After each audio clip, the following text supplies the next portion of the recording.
Good evening, ladies and gentlemen, and welcome again to another edition of Affairs of State. I'm Representative John Loring. I represent the towns of Acton, Concord, and Carlisle, the 14th Middlesex District. This is a very special issue of Affairs of State because I have with me tonight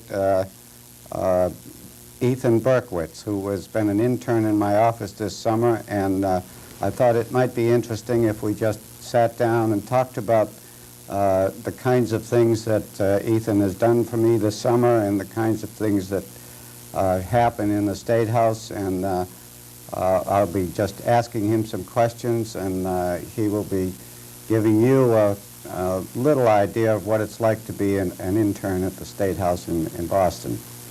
Welcome aboard, Ethan, and welcome to the program. And I should also point out that Ethan is a student at Duke University, graduated from Concord High School, Carlisle Regional High School, and was a finalist merit scholar, and has really shown a very strong aptitude for the kind of work that we have to do in the State House. And I've been very pleased to have him with me this summer, and now I'll put him on the spot and let him tell me how he liked it in the State House. Okay. Maybe we could begin with you talking a little bit about what you've learned in the State House this summer. Well, the first part of the summer, I think it would be pretty obvious with the whole budget process going on. It would be more exciting than after the legislature went out of session. I was very lucky to have the opportunity and to have a boss that was willing to give me the time to go sit in on the sessions of the House and the Senate, and to go to the conference committee hearings. And it was really fascinating because I just had never, the year before there was, slight problems with the budget, with the governor off running for president and so forth. But this year, I think I was really lucky. I think this was probably one of the best times to be in the State House in the last 5 years. There was just so much going on, so much, it was almost like a political war between the two different parties. And it was just, I really enjoyed the experience. I don't really know. I guess we can talk a little bit about the details later in the show. But I don't know, some of the other things that I did, what I think I liked most about this summer was writing the letters and dealing with the constituents personally, because I think if somebody asked me what I think is best about your office is the way that you deal with your district as your primary concern instead of dealing with the politics going on in the actual State House, because it just gave me a really satisfying feeling to be able to pick up a letter or get a phone call and actually have the ability to do something about it, and just for people to call me up and saying your office is terrific, and I just wanted to let you know that I got my child support check, or I don't know, any problem that we just solved for them, or just to let them know that a bill that they were interested in was passed into law. It was just a terrific experience, and I really learned to enjoy helping people. So I enjoyed that. One other thing that I did is I wrote a couple press releases, which is fun. A year or so ago, I thought that the only thing that I ever wanted to be was a reporter. I have slightly changed my mind from that, but it was interesting to be able to do some research on the bills, go around from committee to committee, get the facts, and to send something out to the papers. I don't know if any of my stuff's going to get published, but yeah. Well, I think that's an interesting part of it too, in that, and I think that we had a good chemistry this summer, and that is part of what made the summer so pleasing.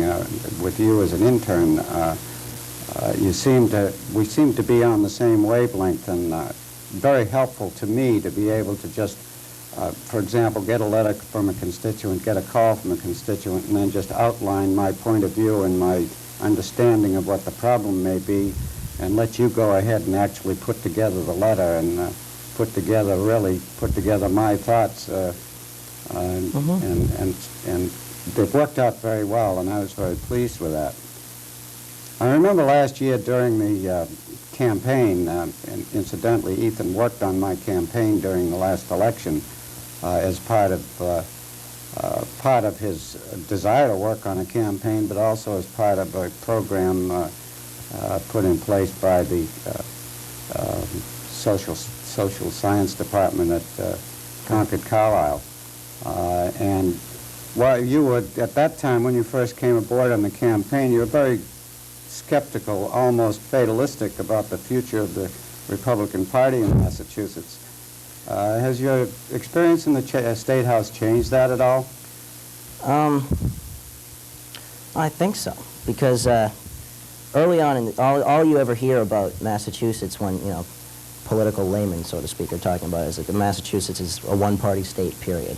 And in a lot of ways, that's true. The Democratic Party obviously has most of the power. But for one thing, I think what I've learned just seeing the Republican Party in action is that they have a tremendous amount of unity as compared with the Democratic Party. Everything they do is almost like as a single unit. And they have, for one example, they have their calendar meetings before every session, and they plan out, because they know that, there's 32 Republicans as compared to, 138? 128, 128 Democrats. And they plan out their strategies very diligently in how they're going to try and take a certain issue and bring over Democrats to their side. And I think if you take a look at the last vote on the taxes that were narrowly passed in by a vote of 82 to 78, it gives you an idea of how much power that the Republican Party actually wields.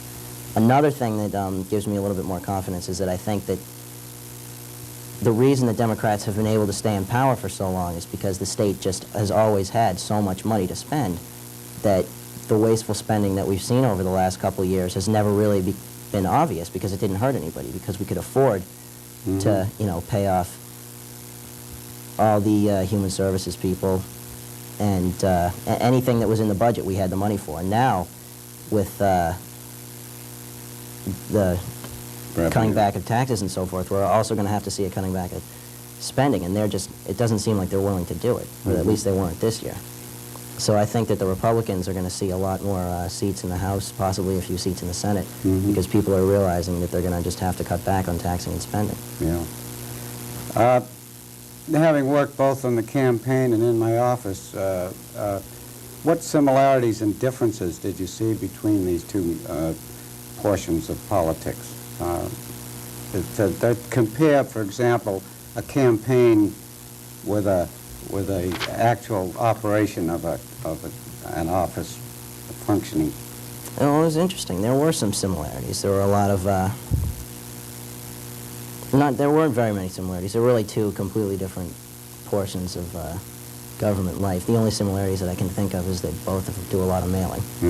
But other than that, I think one of the major differences is that in government, actually, the actual polarization of politics is toned down. It's political there, but it's less political in the campaign. It's partisan, but it's less partisan. The campaign actually had personal animosity. It's, I think, extended even to this day, which is almost a year later.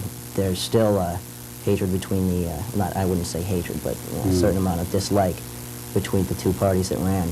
But in the State House, what I really liked is that, there was a lot of headbutting on the issues, but it ended at the doors of the House chambers, and after that, everybody was friends. Yeah, that's something that's impressed me over the years, too.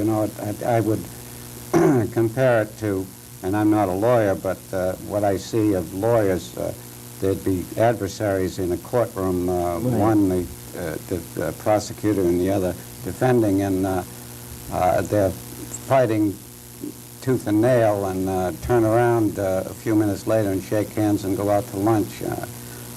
There's a lot of that kind of camaraderie in the State House, and I'm glad you pointed that out, because I don't think a lot of people understand that we do fight on issues, and we do debate and argue very often on issues, but once that's over and done with, you forget that and go on to the next issue, but in between you're just people that know each other and generally like each other to a great extent. I know that throughout the summer the interns had the good fortune of having a number of different speakers, distinguished guests to review and talk to the interns as a group, as a part of a speaker series. Tell us something about some of these speakers and what were they like?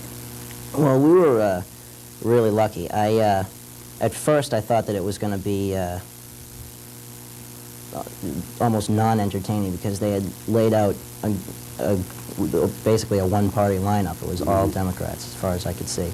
And at first, I was hoping, maybe like Steve Pierce would come in to talk, or some of the distinguished Republicans. But it didn't really bother me because every time I saw a speaker, I walked in there ready to not like them. And every time I walked out, I said, I just can't, because they handled themselves very well. Even Byron Rushing, who was known as a very liberal, very liberal man, is very, very well spoken.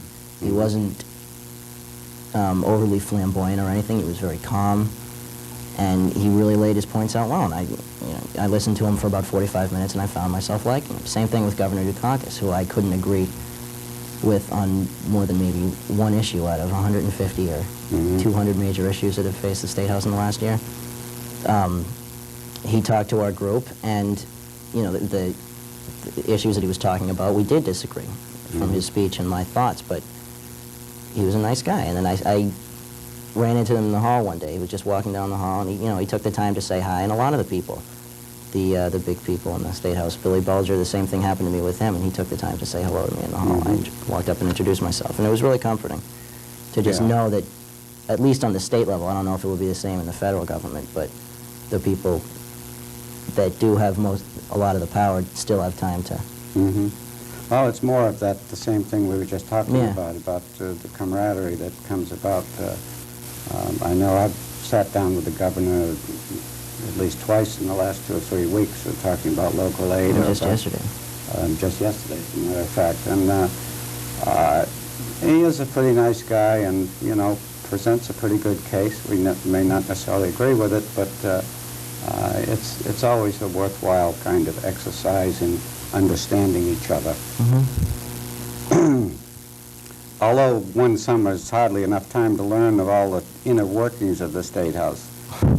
Did you see anything that was exceptional as a segment of Massachusetts government? And for that matter, is there anything that you would change in the way we do things? Let me think.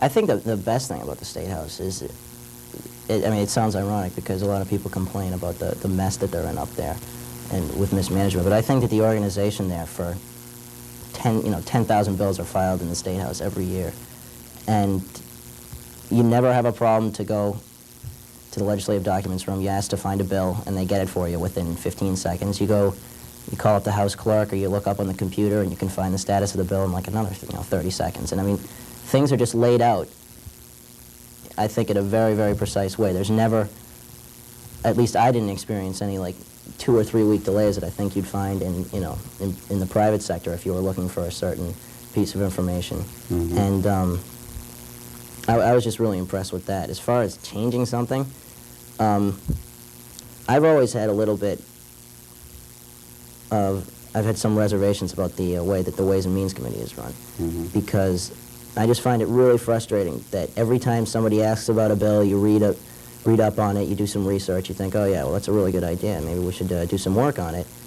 and you call up the status for it, and it's in House Ways and Means or Senate Ways and Means, and you might as well just forget about it. You basically do. You write back and you say, the bill's in Ways and Means, there's really not much we can do, it's probably not going to be reported out for a long time.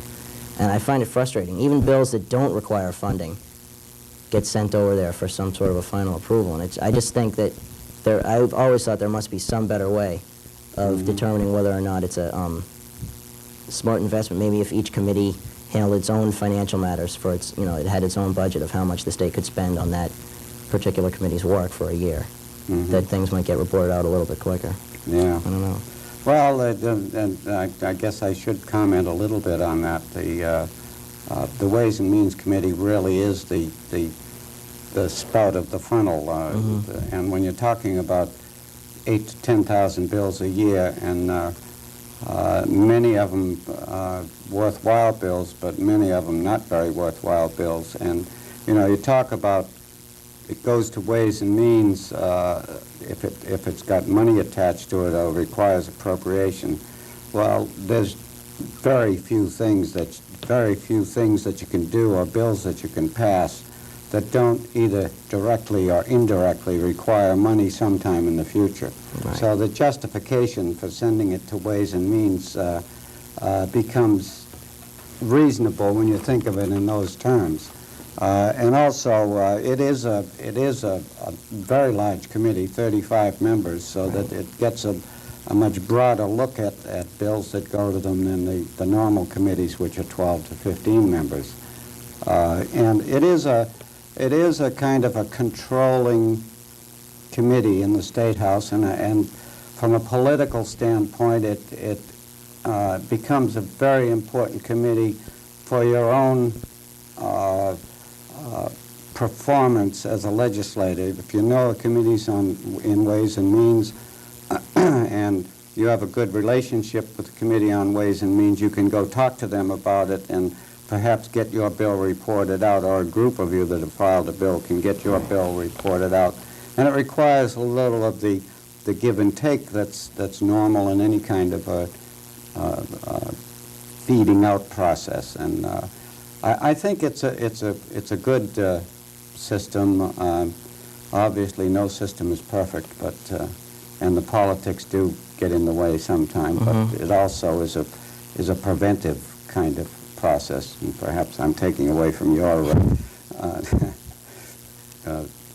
point of view about your job. And I bow to your experience. Filling in for me. What skills did you feel helped you most going into this job? Now that it's over, what new skills do you think you'll come out of it with?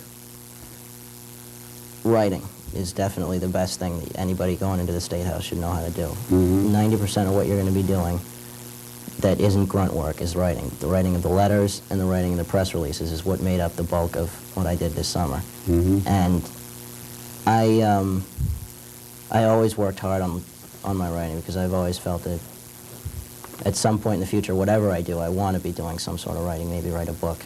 Mm-hmm. But I'm not sure. And I just think it's a very important skill, because even if you're not at the State House, if you're, wherever you're working, you're going to have to be writing memos, or in some way, you're going to have to be persuading people to your point of view on Mm-hmm. paper. Mm-hmm. And I would definitely say that that's the most important thing that I brought in. As far as taking something out of the State House, I think the most important thing that I learned this summer was learning to deal with people. Mm-hmm. Because I talked a little bit about how important it was to me to be able to help them. And you just, over the course of weeks, at the beginning I was very, I don't know, squeamish almost about talking to people on the phone, because it's kind of hard to be really friendly and sympathetic with somebody you've never talked to. But by the end of the summer, people were calling up with their problems, and I had learned enough about some of the workings of state government to be able to know to refer them to a certain agency or something. And it's just little things you pick up. People will learn, people will respond to you more if you use their name. Mm-hmm. Frequently, people you don't think that somebody cares if you're nice to them on the phone, as long as you give them a solution, but it really will make a difference. Yeah. Because as the summer has gone on, I remember at the beginning of the summer, I could feel how uncomfortable people were on the other end of the line, because they almost realized that they were dealing with a novice. Mm-hmm. But by the end of the summer, I was able, even though I still was a novice, I was able to treat them with enough respect so that they enjoyed the call almost. Yeah. Well, as you know, in a little different vein, we have a considerable fiscal crisis in Massachusetts now. How would you, what kind of ideas would you, as a result perhaps of working in there and seeing some of the things that go on, how would you solve the budget mess? To be more fair, what do you think went wrong in the budget process this year? I think you've touched on that a little bit in the early part when you talked about how we had so much money in the past and now there's just not so much money, but anyway. I think that's it. I think that what happened is, to be fair to the Democratic leadership, there was a lot of wasteful spending, but any kind of spending that you have continued over 4 or 5 years means commitments that you're going to be making to a number of people. Whether or not they're justified isn't the point. The commitments are there. And a lot of those commitments were almost personal commitments to people that, there's all, Howie Carr's talking about the whole, the hacks and stuff. And, you know, that, to some extent, that's true, not anywhere near as badly as I think he portrays it. But I think it's difficult for somebody to cut that kind of thing out of a budget because, you know, after working with people for 5 years, it's hard to fire them. So I think what happened is that the governor really wanted a tax increase, and the legislature just didn't give it to him. And I think that he was really not, I don't think he was even prepared for the fact that the legislature wasn't going to give him all the taxes that he wanted. And I think he very hastily put together the cuts that he did in order to just get the budget balanced. And I sympathize with his position. And a lot of people think he made the wrong choices, but I think if they were in his shoes, I think that a lot of the same things would have been done. And if you look through the cuts, it's not all just in human services and local aid. That's the bulk of it. But a lot of the wasteful stuff that we talked about, like some of the commissions for, you know, like for celebrating certain anniversaries, we won't get into it right now. And it's just very unnecessary things. When we had the money, it's nice to do. But he cut a lot of that stuff out. So, I mean, some of the fat he did get at. I think there's more to be found. But right. The continuing program and well, you're working with that group of legislators. You're trying to put together that list of cuts to present to them when you go back in session. And very interestingly, a lot of the kinds of things that I've been talking about and we as a group have been talking about, Chet Atkins has come out with, Congressman Atkins, the state Democratic chairman, has come out with a list that I think is very much parallel to a lot of the kinds of things that we've been trying to do in the past, and I think this is a hopeful sign. I think we are getting to the point where we're going to bite the bullet and do some of the kinds of things that have to be done to streamline state government and make things look a little better in the future. Well, was it all worth it? The intern program, as you know, is one of the items that is targeted to be cut from the budget this year and well, for next summer's intern program, and probably won't be in the budget. How important do you think it is to maintain this intern program? What were there? Something like 150 or 160 interns that were hired this summer? There's one for every legislator. There's 160 in the House, and I guess there's 40 or 50 in the Senate. It's a lot of money. We were typing up a list of some of the cuts, and that was actually one of the things that we put in there.